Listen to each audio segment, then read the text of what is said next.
thank you very much indeed for staying for this Q&A with David.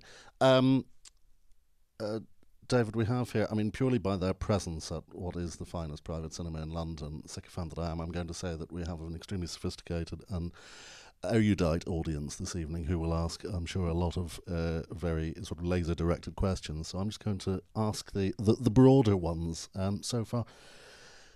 55 years on, is that how's that now? Watching.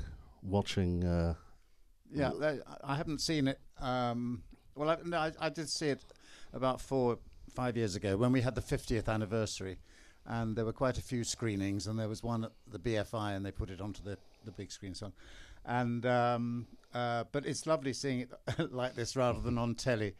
I have to say, for me, I mean, I have to say, I just remember what was going on off camera, really. I mean, there are certain scenes and you remember what happened that day, and I don't know, maybe there's a scene where my hair looks very odd, and Betty, who was the lady who did the hair and everything, she'd had a few drinks at lunchtime and she nearly cut my earlobe off when you're doing the hair, and it's silly things like that that you remember, and in the scene where Malcolm and I have a mock fight in Cheltenham High Street, and they were real people. Someone asked if the little old lady who comes up and talks to Malcolm was real, and I think she was. I mean, it may be that she was a plant, but we were never told that she was going to be there.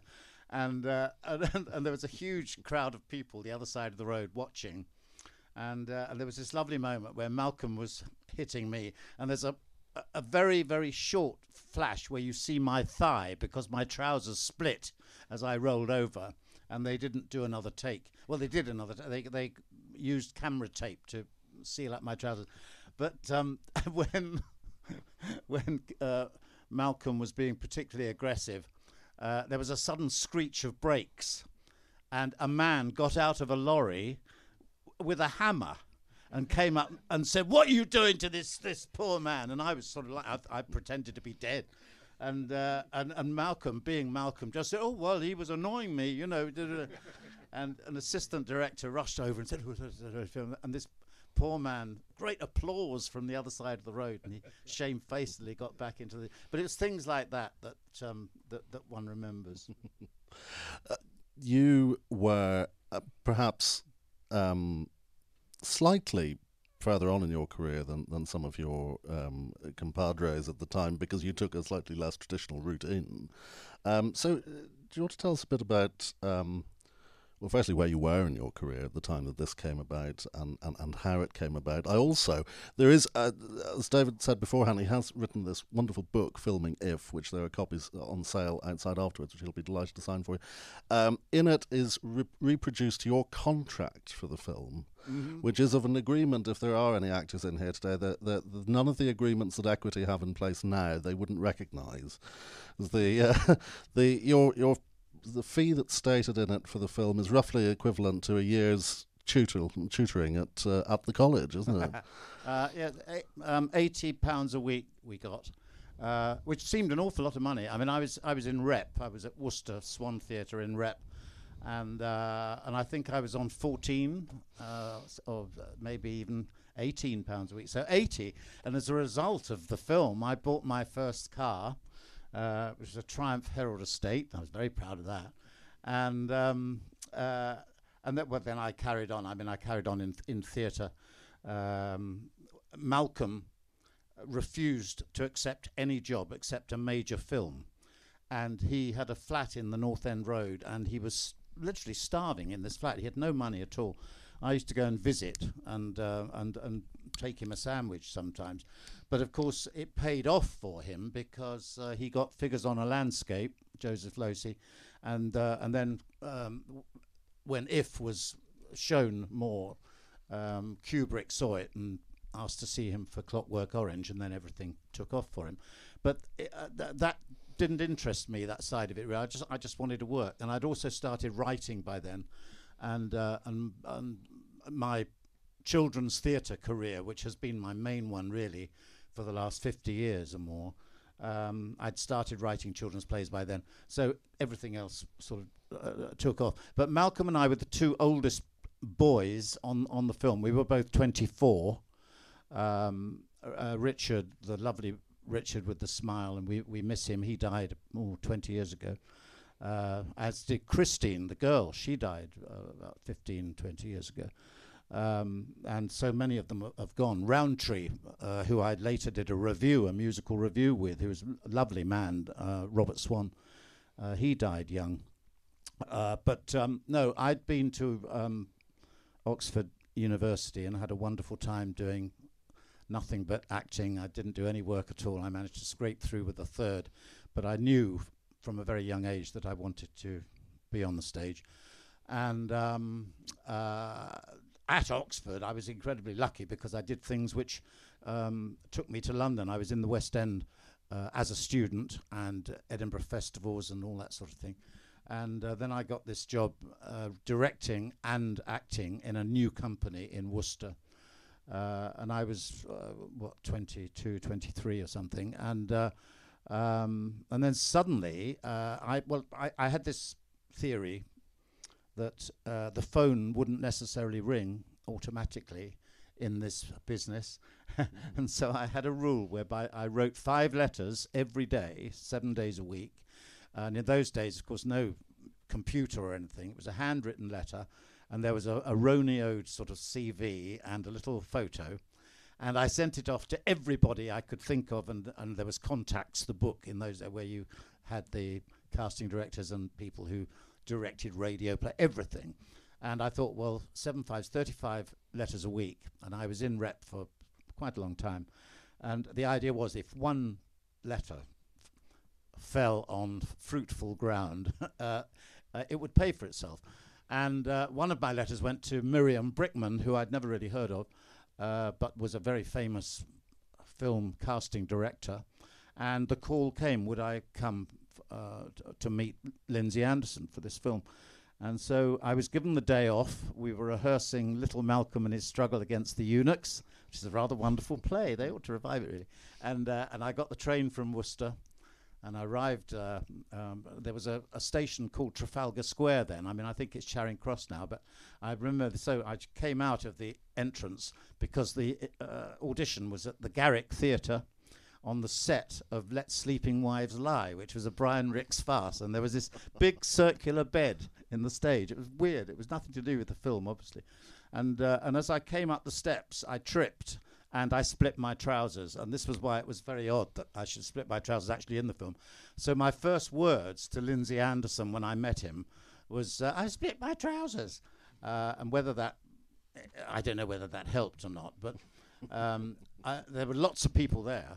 And we all had to read all sorts of parts, and then they got rid of everybody, but they kept me behind, and they said, when's your train to Worcester? And I said, no, they said, oh, well, would you mind staying, because we're one short, we'd like you to stay on and read.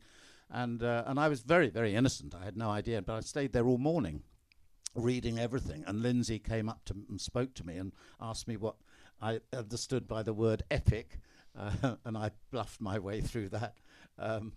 And that was it. But then the next thing was, they rang up and they said, was I free? And I was in Worcester. I mean, they could have got someone from London. They said, was I free to go up and model the school uniform?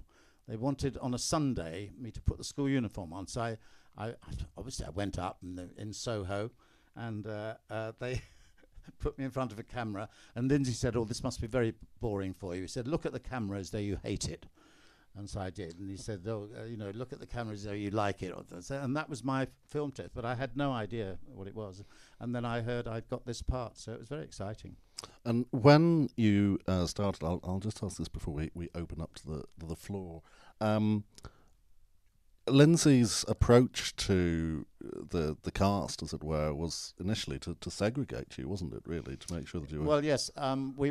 I arrived in Cheltenham because all the exteriors there were of Cheltenham College. It wasn't all filmed there. All the gym scenes, the beating scene, and the dormitory scenes were filmed in a very Spartan school called Aldenham, which is near Watford, near Elstree. But we were in Cheltenham for quite a long time, and all the CCF, the Army uniform, all that stuff. But Malcolm, Richard, and I were put into the same guest house. We weren't in hotels or anything. We were in a guest house. And we were told that the whips, the prefects, were in another guest house, and we were not allowed to meet them. Lindsay didn't want us to meet because he wanted this tension between us. And, of course, Malcolm, being Malcolm, straight away said, oh, sod that for a lot. And we went straight off to meet them and had a drink with them on the first night, and we never told Lindsay. But the other thing was that for the first week or more of shooting, we weren't really in front of the camera. We did all that marching. We were marching all the way along the line, but we weren't being filmed. And this was for us to get to know each other. And so a certain amount of bonding took place.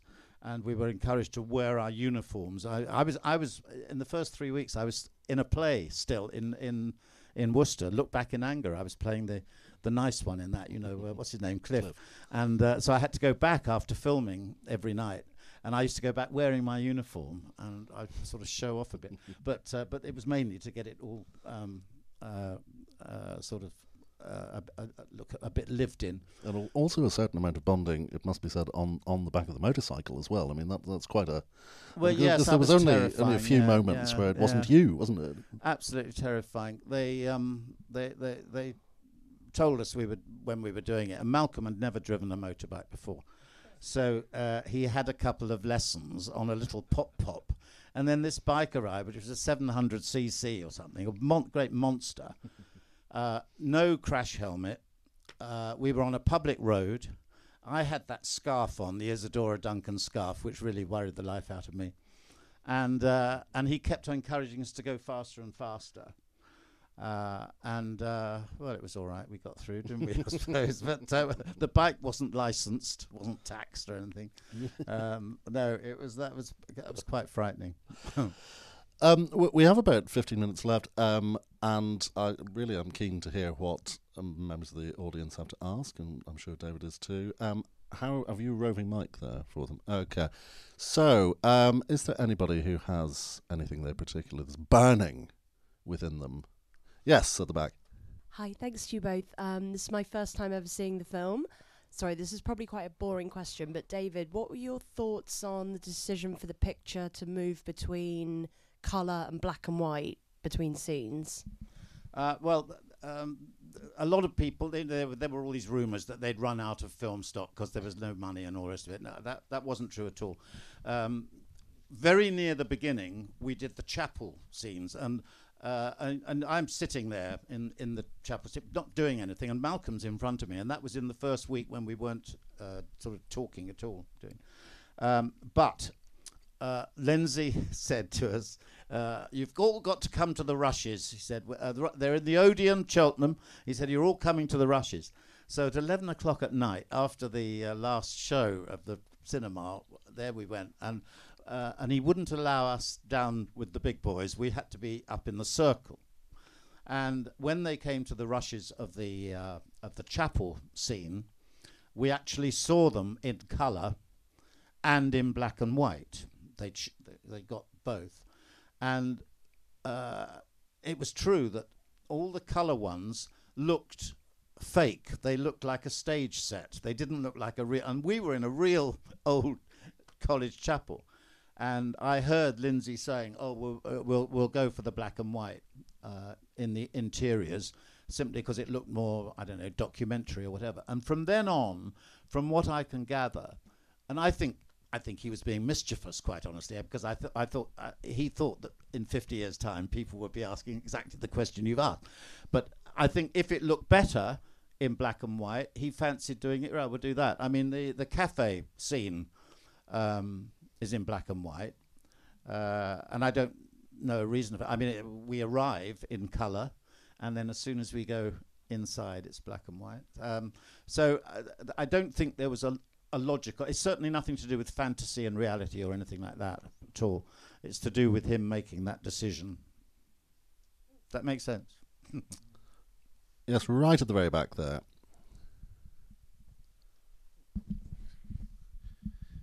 Hi, David. What was Lindsay like as a director? Was he a bit more sort of? Did he let you, as actors, express a few ideas of your own, or was he straight to the script, no improvisations, completely how he wanted it to be? Well, I'll tell you briefly 2 stories. He was. I found him quite intimidating at the beginning, and when we started doing scenes where we spoke and so on. He came up to me at one point and he said, "What's the matter with you? You go round with that long face. What's the matter with you?" And I said, "Well, I'm not sure whether I'm doing what you want me to do." And it was true that he never said, "Well done." He never said, "Thank you." You'd finish a scene and it was on, and you'd be on to the next setup. And anyway, so I said, "I never know if I'm doing what you want me to do." And he looked at me very angrily and he said, "I took 6 months to cast this film," and walked away. And that was the most wonderful confidence booster for me. From then on, it was absolutely fine. And whatever I did, I thought, well, he'll tell me if he doesn't want that or doesn't like that. And the other story I'll tell you is the scene where we're talking about the most horrible way to die, and we end up hysterical and rolling on the floor. The day before we did that, we had a conversation, Malcolm and I, and Richard, actually. Richard was the loveliest bloke. I mean, we missed him.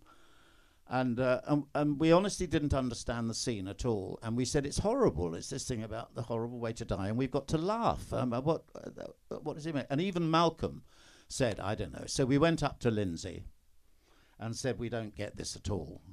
So he said, oh, all right, yes. He said, you're right. He said, a terribly written scene. He said, very badly written. He said, look, come in early tomorrow morning and come in an hour early and we'll improvise it. We'll work round it. We'll find a way of doing it. Don't worry about it. So we came in early. And the first thing he did was to say to Stuart Baird, now you may have heard of Stuart Baird, who became a film director and very successfully. And of course, Stephen Frears was the second assistant director as well. But Stuart was the third, he was almost a runner, actually. And Lindsay said, Stuart, off you go. And he came back with a bottle of whiskey. And Lindsay forced us to drink a bottle of whiskey. This was at about 8 o'clock in the morning, something like that. And so we were quite giggly. And he said, right, well, we'll improvise this and we'll do that. And we did.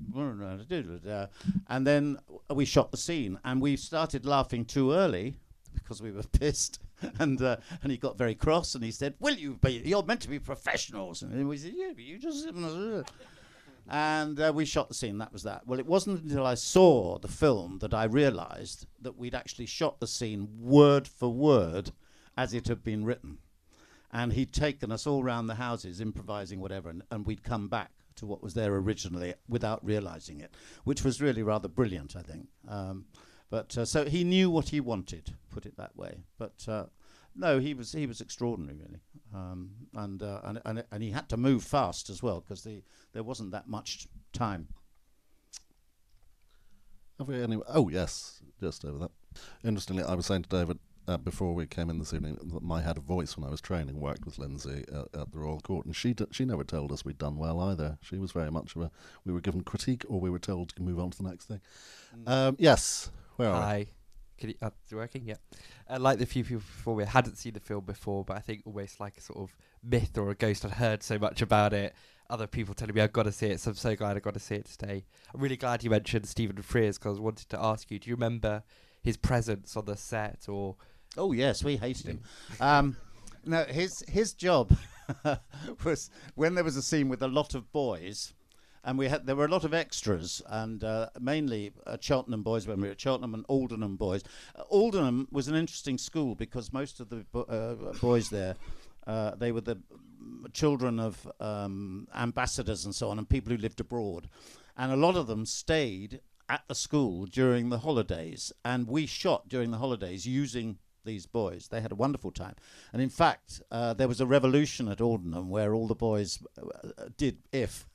And they were all sent home for a week, and they were sent back, which was quite exciting. But no, Stephen's job was to line us all up, whether we were actors or whether we were extras or whether we were schoolboys, and do a kit inspection. And he'd go down the line and saying, no, and your tie, or whatever, that. And Malcolm and I decided to avoid doing this. I mean, it got very like the film in a way, because we said, no, we're not going to do that. Well, we're not going to do that. And Stephen got cross with us. He doesn't remember this. We've done Q&As together, and he doesn't remember any of this at all. But I think we didn't really witness very much of what he did apart from that. So I can't answer the question. But he always says that he learned a lot from Lindsay, and I think he certainly did. And very brilliant he is. I don't know whether you noticed. Do you remember that little scene right near the beginning where the boy is unwrapping a peach and looking at this peach, and there's all this chaos going on around him? I love it. And he just looks at this peach, and it's a sort of moment of still artistry somehow, and he's the sensitivity of it. Well, that was oh God, I'm going to forget his name now. A terribly famous director. No, who did Brideshead Revisited and so on. Charles Sturridge. That was Charles Sturridge. He was about 14, or no, a little bit older, 16. And many years later, I didn't see him for 30 years or something. And the call came through from my agent. He wanted me to do a cameo in Longitude. I don't know whether you ever saw Longitude, which is about Harrison, the clockmaker, Michael Gambon. And I just had 2 scenes. I had one with Gambon and one with John Wood. And I'd worked with John Wood before on a telly thing. And this business is so wonderful. I hadn't seen him for 20 years. And you go into makeup, hello, love, everything all right, whatever. And it's just as though it was yesterday that you were working with him. No, there's another one in there. One of the boys you would have noticed was Robin Asquith, who went on to fame in The Confessions of a Window Cleaner and all those films. And there was another one too, David Griffin. He didn't do very much actually, David Griffin, but he became. You remember Keeping Up Appearances, the Hyacinth Bouquet and Patricia Routledge television series? Well, he was this sort of vicar or not the vicar, but the brother of the next door neighbour. It wasn't the greatest part, but and he used to do pantomime a lot. Anyway, sorry. Thank you very much. We've got time for about one more, I think. Oh yeah. Oh no. Now we've got a fight on our hands. I'll be quick. We can do 2 more? Okay, well then we shall. What was your recollection of filming such a brutal caning scene? Well, of course, what was exciting about that was that it was on one take until Malcolm actually goes into the room, and it's one of the longest single takes without the camera moving at all. And we knew that was happening, and we had to time it. And what they did was we did it for real, really, except that I didn't get beaten, which was very nice, but we actually went in and all the timing, and Robert Roundtree actually did the running up and the hitting, and they had a mattress over the thing, so you got a bit of noise through, and it was very exciting doing that, because it's something like 6 or 7 minutes, which is a very long time, and it wasn't planned. We were just told, and we just sort of did it really, and by then we knew each other well. And I mean, Malcolm had always this bravado. I mean, he always would ask for a glass of water at the wrong moment, just when they were about to turn over. Everybody was ready. And oh, can I have a glass of water? And at the end of filming, I'm don't get me wrong, I'm very fond of Malcolm and always have been, and we're still in touch. But at the end of filming, John Stonehouse, who was the first director, very tough. A very good first director who really got things moving, but quite a frightening man, actually. I think he had a gun, actually. But he came up to me on the last day of my shooting and said, "Thank you, David, so much." He said, "It's been wonderful because you've always been on time. You've never been to..." And I was terribly flattered by this, you see. And I said, "Oh, well, that's very kind of you. Do you think the film's going to be successful?" So he said, "Oh, I think, it'll be an art picture. It'll be the Academy in Oxford Street, something like that." He said, "I think, he said, and of course it will make Malcolm a star." And I said, "Oh, that's interesting. You should say that. Why do you say that?" He said, "Oh, he's so difficult, Dave. You know, he makes sure everybody knows who he is and what he's here. Oh, you can tell he's going to make it. He's going to be a star." And in a way, I felt that was a bit sad that you had to be sort of, you know, difficult and the rest of it. But no, it was the whole experience. Looking back, was magical, really. As so many things were. I mean, when Malcolm and I didn't meet for a long time, but we worked together 7 years later in Aces High, which was the Jack Gold movie, First World War, Journey's End, the play put into the air. And that was, I had a lovely time on that because I was singing songs and it was great. And Malcolm by then was a big star. And we all arrived on the first day, and we were at Booker Airfield near High Wycombe, and they'd got all these planes and everything, and they'd built the officers' mess. And I was in a caravan. I shared a caravan with Peter Firth, and it was Peter Firth's first film. It was before he did Equus. And I was told I was asked to look after him, and he needed no looking after from me. I mean, he was brilliant. But we were sitting there and nothing was going on, and we said to one of the assistant directors, what's the matter? Why was nothing happening? So they said, "Oh, there's been a bit of trouble." They said Malcolm arrived, and he went into his they didn't call it a trailer, they called it a caravan, and apparently in his contract it says he has to have a fridge. And there wasn't a fridge, and he's refused to do any filming until the fridge arrives. So he said, "We're waiting for the fridge." Now, whether that's true or not, I don't know. But Malcolm, meeting up with him again was absolutely lovely. And I didn't, in the hierarchy of things, I didn't have a stand-in. And you know, when you're quite big, you have a stand-in who goes in when they're doing the lighting, and you can go back and read the paper or do the crossword or whatever. I didn't have one because I wasn't starring really in the film. And what was rather lovely was that Malcolm used to stay behind, and we used to have these chats. And the first assistant director on that film noticed and came up to me and said, "Oh," I said, "I'm sorry about this." He said, "I'm going to try and arrange for you to have a stand-in so that you and Malcolm can go and have your chats." And he did, which was wonderful, which was very sweet. If you can pass the mic forward one. Oh, right, you have it back. Okay. Really good film. First time I've seen it. Could this film have been made 10 years earlier or even 5 years earlier? Because obviously 1968, 69 was a big time of change in the film industry, going from the studio system to the indie scene. I don't know whether I'm qualified to answer that question. I don't know. Where were we? 60, 67. I mean, I can't really answer that. But what I can say is that I find it remarkable how, if you like, timeless that film is. One of the things that he consciously did, there's no pop music in it at all. Even when they play the jukebox, you've got the Sanctus, which that was Malcolm's idea too. He suggested that mass, which I don't know, he must have heard it somewhere. But it's very clever setting it in a school where there is a uniform such as they still wear at Eton, because that hasn't dated in any way. But it's quite fun when you see the shop front and you see the ladies wear as they go along the road, and obviously, you know, it must have dated, but it doesn't quite feel that way in the same way that other things do. But I'm sorry, I'm not really qualified to answer your question. Out of curiosity, how many of you here have for how many of you was this the first time seeing the film? Wow. Gosh, look at that. Oh, quite a few. There you are. Well, that leads me to my last question before we finish, which is, for you and generally, what do you think the lasting impact or the lasting legacy of the film is? Well, I would like to think that it's Lindsay Anderson's centenary this year of his birth.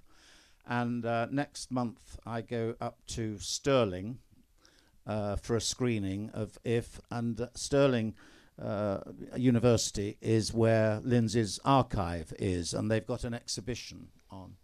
And there is a dedicated group of people, the Lindsay Anderson Foundation, who try to keep him alive, as it were, because I do think he is very underrated. I mean, he was not an easy man, and he was a rebel within the film world. He didn't go down any commercial route, but I do think that If stands up and as a legacy for him is pretty remarkable, and I hope that he will be remembered.